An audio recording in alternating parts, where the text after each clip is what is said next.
In previous episodes of W3B Talks, we've looked at the component pieces of the Web3 technology stack and the impact of Web3 and blockchain on various industries and cross-industry implementations.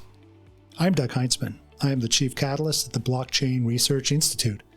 In today's episode, we're going to explore Web3 and blockchain from a geographic perspective, specifically Latin America and the Caribbean. Different geographies have different regulatory frameworks, different business infrastructure, different social norms, and different skill levels. It's true, however, that we live in an increasingly integrated global economy, and skills and ideas flow between jurisdictions with relatively low friction. Today, we're joined by Ilan Melendez. Ilan is the lead for LACChain at the Inter-American Development Bank. LACChain is a global alliance to accelerate the enablement and adoption of blockchain technology in Latin America and the Caribbean. Its goal is to foster innovation, reduce economic, social, gender, and all inequalities, promote job quality and security, promote financial inclusion, consumer protection, and market integrity. Welcome to the podcast, Ilan. Hi, Douglas. Thank you very much for the invitation. I'm doing very well. Thank you. I'm doing great today. This is a really fascinating topic. I talk to people all around the world and in lots of different industries and in different countries. And the idea that there are these regional pieces of infrastructure emerging. I've been studying a lot of the infrastructure that China, for example, is building, is kind of comprehensive blockchain infrastructure for businesses. The example of LACChain is really interesting. We've been talking for quite a while, almost a year now, about LACChain, and I thought it'd be great to have you come on and share what you're doing at LACChain. To provide some context for this discussion, can you help us understand what the Inter-American Development Bank is and why is it spending resources on blockchain? That's a very good question. And everything is related with the vision of the Inter-American Development Bank and how we can close gaps in our region. Inter-American Development Bank is very similar to other development banks in the world, like African Development Bank or Asian Development Bank. And in Latin America, the Inter-American Development Bank is identifying the way to facilitate the development of all the countries in Latin America and the Caribbean. In some ways, that will be like technical assistance to countries in specific topics of like education, health, and management, finance, and stuff.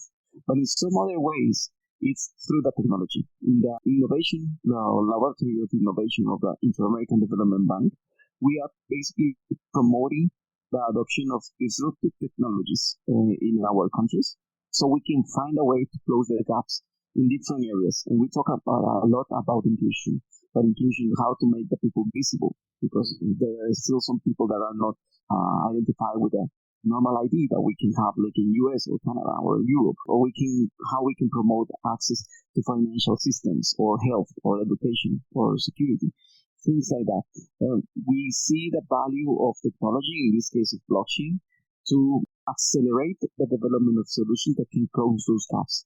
And that's why this is a very strategic movement from the bank to build an infrastructure, and around this infrastructure to create or develop an ecosystem that foster the development of solutions and foster the adoption of the new technologies. So just diving a little deeper into of this particular development bank, most development banks that I have interacted with, they provide funding and consulting and awareness to help people build small businesses and to innovate and to reduce friction and allow these organizations to develop and prosper. But most of them have been associated with a particular geography and largely under both the regulation and the sponsorship of a particular jurisdiction. But LACChain is actually over a very large continental geographic region. How does that mechanism work? Where does it get funded and who regulates it? Basically, the Inter-American Development Bank has the influence in all Latin America and the Caribbean. And that's the main target of LACChain as an ecosystem, as a project from the bank, and also as an infrastructure. So what we have been building this is to facilitate the adoption of blockchain use cases in all our countries. That means that we are putting first the regulation of all the countries to deploy the use cases. We believe it's easier for the solutions to be adopted if we adapt the technology to the regulation. That means that all the solutions are going to be in compliance with KYC, with the identifications of the people who are users executing transactions, and data privacy, for example. So I can certainly appreciate the importance of having standards and compliance and even common infrastructure across a large geography. I mean, look at electricity, the fact that we have a certain interface standard and that the electricity has a certain cycle rate that's standardized inside of a particular geography allows for an awful lot of interoperability. So I'm assuming, and correct me if I'm wrong, but I'm assuming that part of your thinking about investing in technology infrastructure like this is to, not only provide the companies that are looking to innovate with access to high quality, affordable, supporting infrastructure, but infrastructure that is compliant in such a way that it facilitates the interoperability between the various different projects. Am I wrong in that assumption? That is actually very correct. When we are seeing the vast diversity of countries in Latin America, in cultures, even though we share some common beliefs in languages like Spanish or English or Portuguese, normally what we like to do is to bring solutions that can interoperate between them, specifically to connect countries. Specifically to maybe countries or to facilitate the technology can be used in different countries in a way that they can integrate more easily, which is some of the barriers that we have been seeing. If we are together, we are stronger. And if we are able to facilitate a platform, let's say a blockchain layer, where we are all coordinating or making transactions, that will be easier to integrate in terms of trading, for example, of commerce. Okay, so can you give us some examples of the kinds of projects that LACChain is supporting? There is a very interesting project that is called Project Cadena or Project Chain, which is enabling custom trade offices of 9 countries to connect through this blockchain layer, share private information between them, and accelerate the process that takes for imports and exports of goods. This is allowing countries with some trades already on paper to be translated into the blockchain and execute those rules written in the contract, in traditional contract on paper, but execute them in a way that it can be efficient or can increase the efficiency of this process. This is increasing the transparency. So it's actually before that these countries need to dedicate like 30 days to process the data, share the data, and basically analyze the data. And now it's happening in real time. So we found a way very transparently to share information through the blockchain that it was written in paper or it was written on a form, but now instantly can be. We have that use case that have been like recognized as one of the projects, let's say flag or star in the platform, because it's helping some other customs offices of some other parts of the world and how they can take advantage of this technology to accelerate innovation and accelerate the efficiency of the process. There are some other projects. We have like more than 84 projects already on the platform, and all of them somehow providing inclusion. In this case, we are trying to provide the facilitate the commerce between countries, but in some other cases, we are providing identity to individuals that are not in let's say, in the financial system. So how is that impacting like 60% or 50% of the people right now of Latin America? That is like the opportunity that we are seeing that we can help to close or that gap that we can help to close, and that is also very challenging. We are doing the same thing with, for example, you probably remember in COVID during the pandemic, where many countries were asking people coming into the countries to show a proof of certifications, right, of certification of their vaccines. We are expanding that and seeing that this shouldn't be applied for COVID. It should be applied for all the vaccines or medical treatments that you need in a standard way that between ministries of health of different countries can recognize the vaccine that are applied to you or can recognize the medical treatment that you are receiving to facilitate that if you are visiting another country, you can be fit correctly or fit with the right, let's say, procedures or medical procedures. There's a lot of ideas there that I'd just like to unpack. You mentioned identity, and I'm going to put that aside for a second because I want to get back to it. But before I do, the other word that I found really interesting in there was the term inclusion. And your website invites, right on the front page, it invites people to be part of the smart internet for inclusion in Latin America and the Caribbean, a blockchain infrastructure designed to enable inclusive and scalable projects and solutions on Web3. I have a general idea of what inclusion means, but what do you specifically mean by inclusion in this context? And what's the thinking behind that? And can you give us some examples of that particular priority or mission in action? In Latin America, most of the countries, actually all of them, are still in development. I mean, we don't have developed country. So that means that we have in different countries, different levels of gaps in financial or access to financial services or access to your own, for example, your own house, access to health services, democracy. There are many areas in which, as society, we in Latin America, we need to close some gaps. When we are talking about inclusion, we are talking specifically focus on how we can close that gap. So around 60% of the citizens of Latin America, they don't have access to the bank account. Something that might be for granted in some other countries or some other cultures. In Latin America, we still have an opportunity.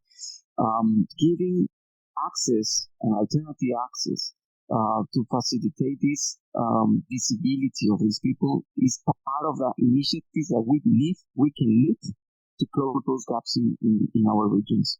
For example, one thing that I would like to highlight is when we are talking about, for example, health, specifically with the vaccines, the example of the vaccine that I mentioned before. So what we found out is that there are some countries with sophisticated health systems already in place, available for them. And there are some countries with no health systems or limited capability of health systems. That means that we have a variety of situations. In one country, you may have access to your own records. In other countries, there are no records. So how we can facilitate this? Well, we believe that through the blockchain, we can provide platforms like that can provide a minimum access to individuals using, for example, self-sovereign identity to provide information about them or to connect to the existing solutions or to the existing health systems that they have. When we are talking about inclusion is how we can close those gaps. We are focusing on gender equality, how we can bring the same opportunities as men have with women, financial inclusion, of course, climate change, education, and some others. I think I have a pretty good sense of where you're going with that. I mean, even in many, more highly developed jurisdictions, there is this very real fear, quite rational fear, of the emergence of a digital divide and what happens to society when a relatively small amount of the society can benefit from the advantages of the introduction of some radically new technology. From what I'm hearing is that, as we make this transition into a digital economy and much more digital society, we want to make sure up front that all members of society are included in that transition in order to provide not only social justice and reduce the risk of societal instability, but to actually harness the underlying potential of the entire population. So you're incentivizing and focusing on projects that kind of have that ethos in mind? As LACChain, as ecosystem, yes, that is our main focus. However, this is a public good, or what we call a public good, which is enabled and is available for any organization with private projects that not necessarily are related with inclusion that can deploy their use cases. And we can have like a large variety of use cases, not necessarily tied to inclusion, but for example, for commercial purposes, for your own control. We talk about blockchain, how it can bring transparency, how blockchain can bring transparency in our own companies, let's say. Well, we can use our auditing systems tied to blockchain.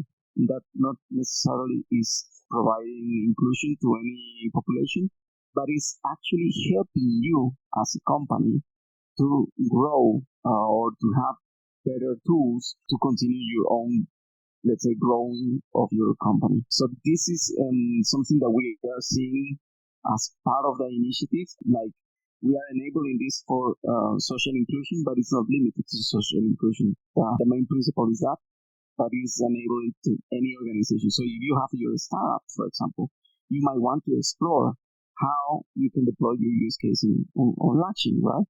And see if you need to be in compliance, for example, with the regulation. That would be awesome, because this environment, this infrastructure will help you to do that. One thing that I would like to mention, there are some organizations, for example, deploying certificates of education, probably the university, let's say, diploma using in blockchain. There are some organizations, startups, let's say, providing that service. And what we are doing, and this is in compliance and aligned with one of our founders, which is LACChain, is that we are building a platform which is in standard, is going to become a standard with Europe and also what we are doing in Latin America. So that's the educations of certificates of education are going to be a standard among Latin American students. And there are some startups providing, for example, the wallet service for that. So we're building the standard, and the members of the ecosystem are building the solutions on top using the standard. Okay, so I'd like to just dig down on this idea of a common infrastructure in a little more detail. The idea of a common and highly useful infrastructure is, I think, very obviously compelling. We kind of need to look no further than the road networks as electrical grids to understand what that potential is. In the blockchain space, there's obviously the need to set up physical nodes in the blockchain software layer, various other sort of supporting services. But there's also a lot of value in some common building blocks, and you've alluded to some of them.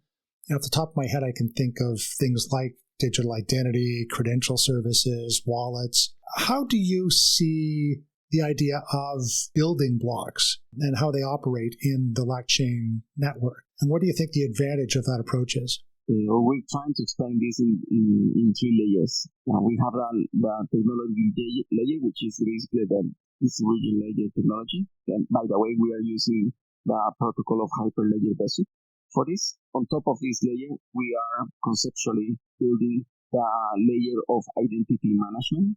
And for this, and knowing that this is a disruptive technology, meaning that we probably don't have all the, let's say, developers in the region skilled enough with the capability to develop new solutions. So we are promoting our own development as an open source that will be, or that is actually able for all the organizations, anyone to use. So, for example, we have built our own stack of identity management with verifiable credentials, with trust registry, and some other components, including wallets. So we provide like some foundations. If you want to expand on that, you can take that as an insight. If you want to build your own, you can use that as well. And on top of that layer, we are building what we are talking about, a tokenized fiat money layer. The tokenized fiat money is basically the concept of how we can tokenize digital assets, CBDCs, subsidies, and some other, let's say, basically functionality that we can deploy using digital money. So these are the three, let's say, two top components that we are building. Now, there is an important component that is related with the innovation of the community, which is everything around it. The community, or let's say the ecosystem, has the power to create incredible and amazing products that we are not seeing or that we cannot see because our limited capacity as humans, right? But again, together we're stronger. So in this case, our ecosystem is building with these three components, or what we are facilitating these three components, they are building and expanding that. So we are seeing that our role in many other cases, of the cases, is try to identify where the roadblocks of the ecosystem and how we can facilitate on those roadblocks to create something that can be a standard or that can be reused for some other organizations. That's a really interesting concept. And I've always been very fascinated by this idea of composability. Very, very powerful idea that you can reuse things and then reassemble things in different configurations, and you can reduce the cost of innovation, speed the frequency of innovation. And composability in a coding, software development sort of way really means that I can reuse libraries and I can use open source and I can build stuff more quickly. And I can obviously see one of the values of LACChain is that you provide this infrastructure and some of these core building blocks, and that's going to reduce the cost of my development of a new solution because you're providing these composable base capabilities that I can integrate and build on top of. So that's kind of one thing, and I get that. But one of the big opportunities in Web3 is that composability goes beyond the code level. It goes into the business service level. That in a Web3 world, various different components of a business ecosystem can be built in such a way that they can talk to each other and interact with each other and bind and unbind and reconfigure with each other with very, very little friction. And I expect that the ability to do that is augmented with the fact that you've got this standards, compliance, common infrastructure, common building blocks. Would I be wrong in that assumption?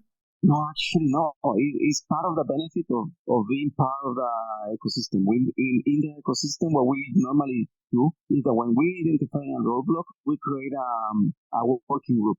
A working group on digital identity, a working group on organization, or a working group on the standards and specific standard. And basically, we invite the community to contribute in this working group. So there are different conversations, different actors, dedicated to specific topics.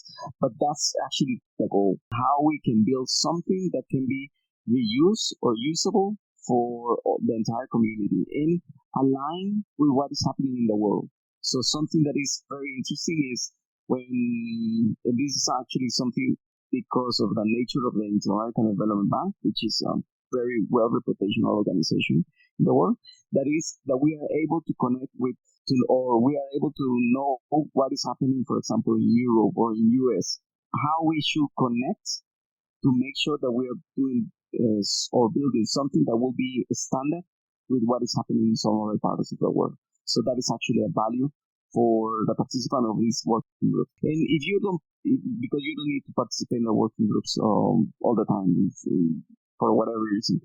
But if you want to take advantage, you can reuse what is actually in our use the code already there.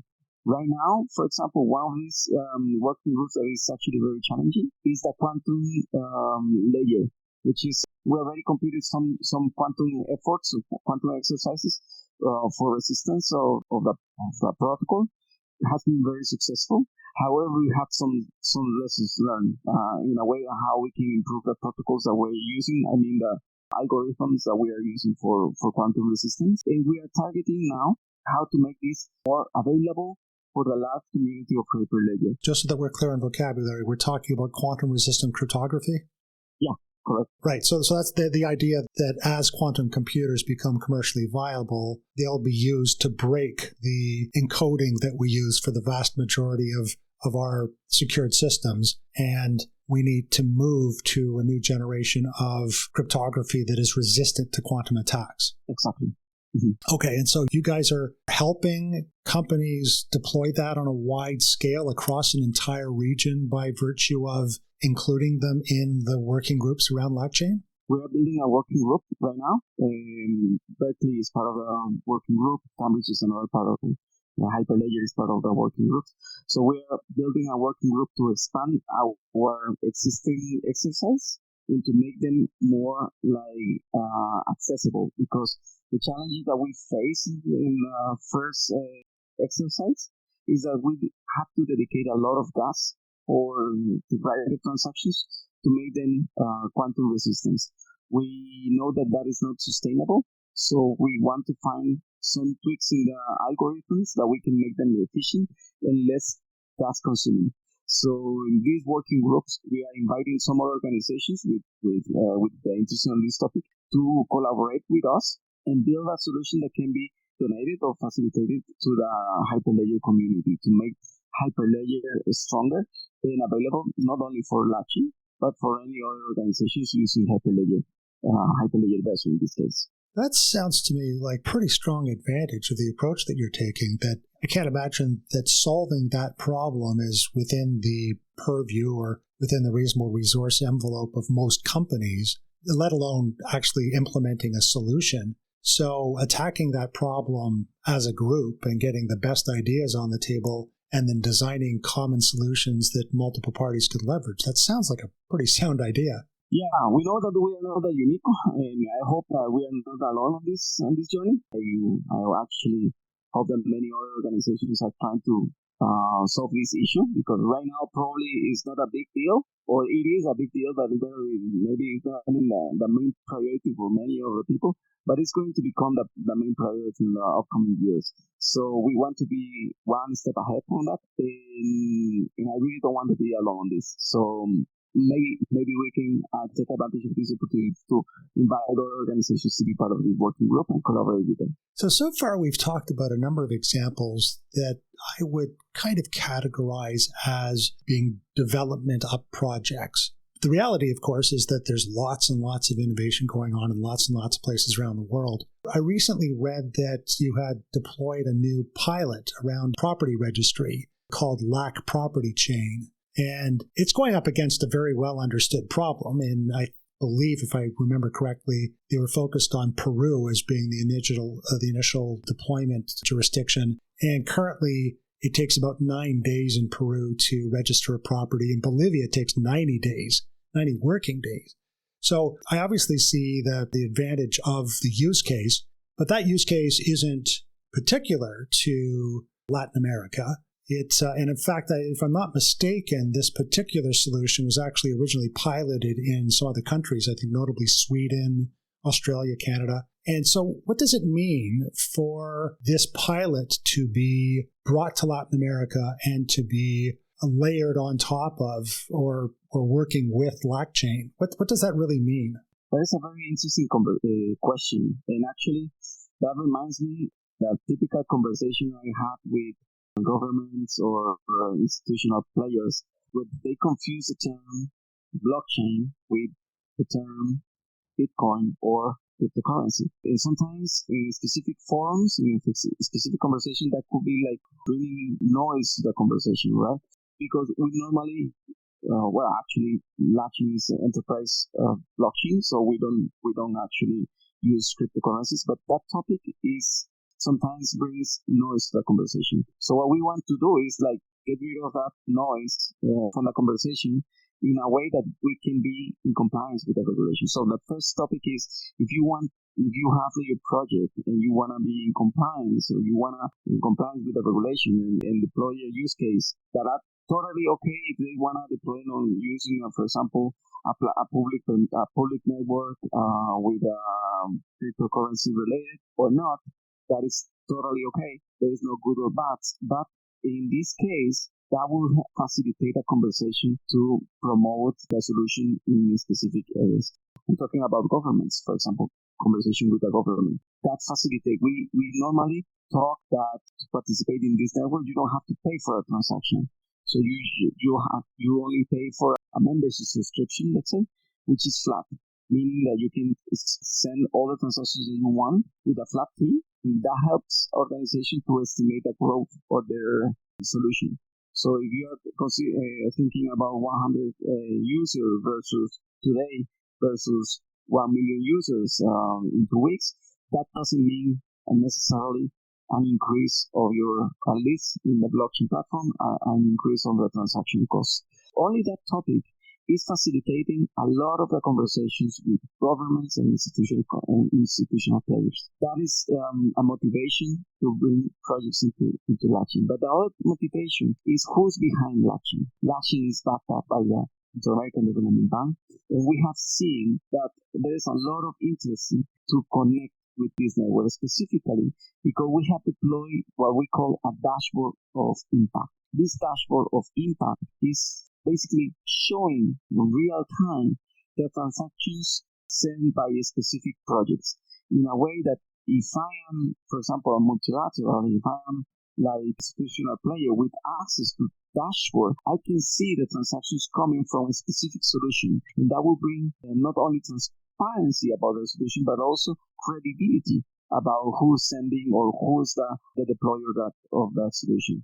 And that is actually very valuable in this context of blockchain, where we are basically maturing our solution, maturing our areas of improvement, let's say, and facilitating basically the conversation. If I'm understanding what you're saying, this is the LACChain network is actually not a public blockchain per se that is run by gas on something like Ethereum. This is a permissioned network that you sign up for, you become a member of the network, you pay a membership fee, and I suppose the sponsorship of the development bank that funds the network, and the members have unlimited access to the network's resources? Yeah, that is correct. Actually, there is an entity that we call LACChain, which is orchestrator of this network, and it's a non-profit organization, a non-governmental organization, funded by, in this case, by LACChain, which is a very well-reputational organization grouping more than 2,000 universities in Latin America, and LACChain, which is basically providing IP addresses and domain name services for all Latin America and the Caribbean. With them and the Inter-American Development Bank, we build LACChain. With organizations can sign up a contract, a service contract, because the Inter-American Development Bank cannot sign a contract with you, because the reason, the mission and the vision of the Inter-American Development Bank is not signing contracts with deployers, right? So we built LACChain to do that. And LACChain is the entity that you will have the guarantee of service of this platform that is going to be online, that the performance is going to be as you need it, and basically facilitate that. So if you want to deploy, for example, a project, the membership subscription is going to be a yearly fee that you pay to LACChain. And just to give you an idea, we are talking about $170 per month. So it's actually very cheap and affordable to any organization in the world. So you seem to be making a very interesting trade-off, and it's going to be fascinating to watch how this evolves. You seem to be, correct me if I'm wrong on this, but you seem to be trading off a little bit of the value and potential of completely open innovation, that anyone, anywhere can do anything and just snap it in and it becomes part of the network. But you're trading that off against the idea that once you're kind of in and onto the network, that there's very, very little friction. You're not worrying about things like gas fees. You're not worrying about inter-system interoperability because you've got all this compliance and standard stuff in place. A lot of those kinds of frictions have gone away. It's an interesting trade-off. Do you see that trade-off working in your advantage going forward? Well, there is let's say, even in public networks, we have seen a decrease of transactional fee, or there are second layer networks with really, really low transactional fees. In this case, I really don't think that we are seeing the costs as our main differentiator, even though it's actually we as non-profit organization, or we don't pretend to increase the fees or take advantage of this to make revenue. But what we are seeing as the real value of this is how we can be connected with the regulation, specifically on the countries. So one of the key things that we have seen is For many of the use cases that we need to do in terms of inclusion, those transactions cannot be anonymous. So how we can guarantee that those transactions are non-anonymous? So somehow we identify when you subscribe or when you onboard in the network, basically we run a KYC process where we identify who are you and what is your solution. That means that we are not going to do that for all the users of the network. We are going to do that with all the projects in the network. And the cool thing is that through the smart contracts that are controlling the use or assigning the gas that you have available for each transaction, and basically we are also notice who are the senders of the transactions. Not necessarily the individual, but the project. And that facilitates the conversations that we know. Or, for example, regulator, if we are talking about CDs, subsidies, or maybe a regulator when we are talking about a jury, when we are talking about the use case of violence, domestic violence, how we can guarantee that the person that is actually recording an evidence of the violence is actually the person who really said it was. Right? So those are kind of the challenges that we are seeing are more like the advantage that we have. However, in quite honestly, I would prefer to have like a low flat fee for my solution than a variable fee or cost, a transaction cost. And that is also very attractive for many people. Yeah, it's certainly a lot easier to budget. Mm-hmm. Yeah. Okay, I had two more questions for you, and you've already answered the first part of the first question, which was about orchestration. The second part of that was, how does the governance model work? Basically, we have the LACChain entity that is orchestrated in the network. So we have I would like to say this is kind of a DAO, but it is not yet. But we have the founding members, which is LACChain, and the Inter-American Development Bank. So we will have these two organizations that are basically providing governance. The governance is basically defined part of the statements of the entity, which is basically non-profit. We are open and basically those statements that are executed. We are enabling or making sure that there is a team available to permission new joiners to the network. So, and they are, as part of this process, we run the KYC and stuff. Once they are on the network, basically through the smart contracts, we are assigning the gas that each, let's say, organization will need. And that is backed up by a contract. So we have a contract that basically we agree how much gas you're going to be using per block. And there are some alternatives, like if you have estimated, for example, increase of transaction specific time, we are able to manage that. But basically, that execution is represented in a regular contract and executed by your smart contracts.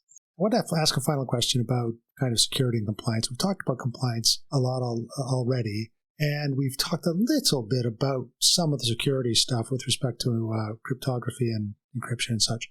But if I'm a business and I'm trying to deploy business logic, I'm concerned about throughput, I'm concerned about scalability, I'm concerned very much about security, and I'm concerned about transactional privacy. And you've already talked about some of the compliance and KYC stuff and some of the capabilities of ensuring transactional privacy between counterparties. What about the larger security? I mean, if I'm a company deploying fundamental enterprise business logic on this network, how much confidence do I have that data is secure and that I'm not exposing myself by putting myself out there on top of this infrastructure?